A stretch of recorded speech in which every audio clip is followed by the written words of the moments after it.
Self-checkout is dying. Here's why. Imagine walking into Walmart. No self-checkout. No scanning your own items. Sounds weird, right? Well, this is actually starting to happen across the US.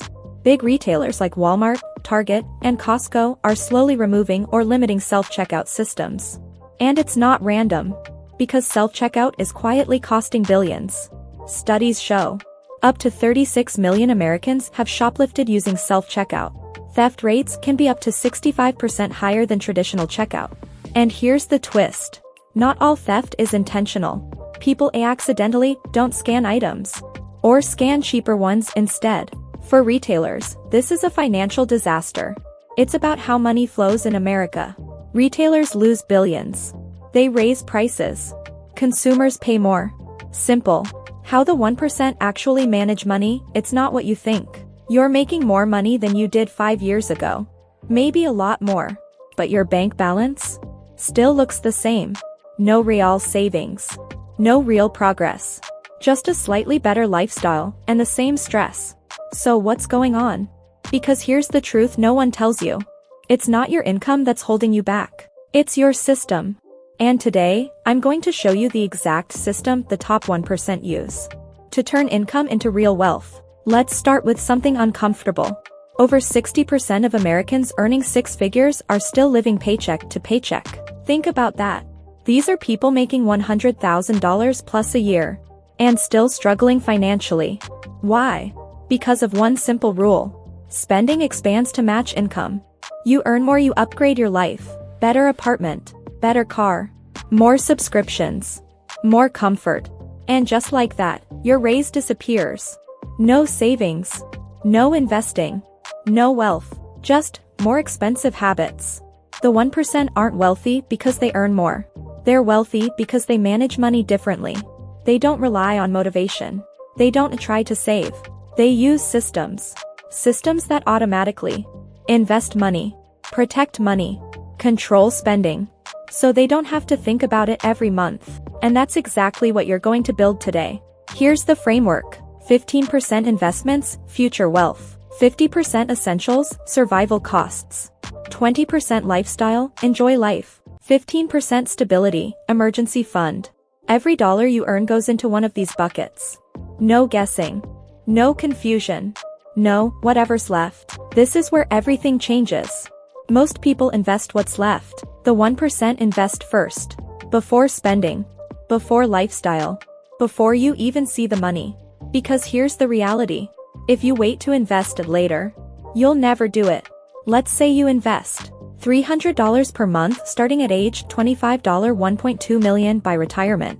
Start at $35, $500K. That's a $700,000 difference. Just from starting early. Not more effort. Not more income. Just time. Keep it simple. 401k, especially with employer match equals free money. Roth IRA, tax-free growth. Index funds, S&P 500/total market. No stock picking. No guessing. Just consistency. The moment your paycheck hits, 15% should automatically go into investments. No decisions. No excuses. This is where most people lose. Your essentials should not exceed 50% of your income. This includes rent/mortgage, utilities, groceries, insurance, transportation, minimum debt payments. The biggest mistake? Calling lifestyle essential. Dining out is not equal to groceries. Netflix is not equal to survival. Luxury gym is not equal to necessity. And that's how people end up broke. 1. Housing. Keep it under 30% of income. If needed, roommates, smaller space, different area. 2. Cars. Average US car payment, $700 plus per month. With insurance easily $1,000 plus. That's wealth destruction. The 1% don't flex cars. They build assets. Here's where most advice gets it wrong. It tells you to cut everything. That doesn't work. People quit. The 1% don't avoid spending. They control it. You get 20% for eating out, travel, shopping, entertainment, hobbies. Put this money in a separate account. Spend it freely. No guilt. But once it's gone, it's gone. Smart lifestyle spending. Spend on experiences, relationships, health, growth. Avoid status items, impulse shopping, things that lose value instantly. This is what protects everything. Without this, one emergency can destroy years of progress. Build 5 months of essential expenses. Example. Essentials equals $3,000 per month. Emergency fund equals $15,000. Where to keep it? High yield savings account, 4 to 5% APY. Not stocks. Not crypto. 3 rules. Easy access. 0 risk. Earn some interest. Once this fund is built, you can redirect this 15% into investing. This is what makes everything work. The 1% don't rely on discipline. They rely on automation. When paycheck hits, 15% investments, 15% savings, 20% lifestyle account, 50% stays for essentials. Here's the uncomfortable truth. Your income isn't the problem. Your system is. Over 60% of Americans earning 6 figures still live paycheck to paycheck. Think about that. People making more than most of the country, yet still stressed about bills. Why? Because lifestyle creep eats everything. You get a raise, you upgrade the car. You get a bonus, you upgrade the apartment. And suddenly, you're stuck in the same cycle, just with nicer furniture. The wealthy don't magically resist temptation.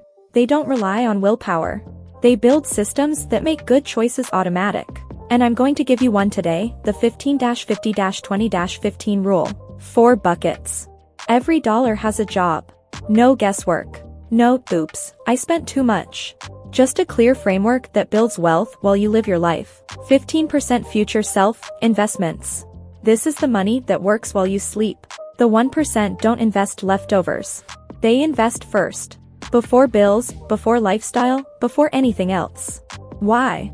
Because compound growth is exponential. Start early, and your money multiplies like crazy. Delay, and you lose decades of growth you'll never get back. 50% essentials, survival costs. Rent, groceries, utilities, insurance. That's it. Notice what's missing. Restaurants, streaming, gym memberships, those are lifestyle, not essentials. The 50% cap forces honesty. It makes you separate what keeps you alive from what just keeps you comfortable. 20% lifestyle, enjoyment. Here's where most financial advice fails. It tells you to cut everything fun. But restriction without release leads to explosion. The 1% spend on enjoyment at vacations, hobbies, dinners out, but within limits. 20% guilt-free. No shame, no guilt, no derailment. 15% stability fund, emergency cushion. This is the shock absorber. 5 months of essentials in a high-yield savings account. Not stocks, not crypto, not under your mattress. Liquid, safe, earning interest. Because one bad month shouldn't wipe out years of progress. Think of it like architecture. You don't build a house by winging it every day. You design a structure that stands on its own. The 1% design their finances the same way. Automatic transfers. Separate accounts. Money moves the moment it arrives. By the time you log in, the decisions are already made. Here's the real difference. Most people earn money to spend it. The wealthy earn money to own things. Assets. Investments. Pieces of businesses. Every dollar invested buys ownership in something that grows while you sleep. That's how money starts working for you instead of the other way around. Now, let's be real. The system works at any income level. But yes, the more you earn, the faster it compounds. That's why once your system is automatic, your focus shifts to income growth. Negotiate salaries. Build side hustles. Start businesses. Because every extra dollar flowing into this system accelerates your wealth. So here's what I want you to do this week. Set up automatic transfers. Open the accounts you don't have yet. Start the 15% investment, even if it feels uncomfortable. Build the stability fund. Cap lifestyle at 20%. Do this, and 1 year from now, you'll be in a completely different position. 5 years from now, the compound effects will be undeniable. 20 years from now, you'll understand exactly how people build wealth that looks impossible from the outside. It was never a secret. It was always a system. And now, you have one. If this hit home, drop a comment below with the first step you're taking today. And if you want more breakdowns like this, the stuff school never taught us about money, hit subscribe. Because financial freedom isn't about luck. It's about literacy. And you're building yours right now.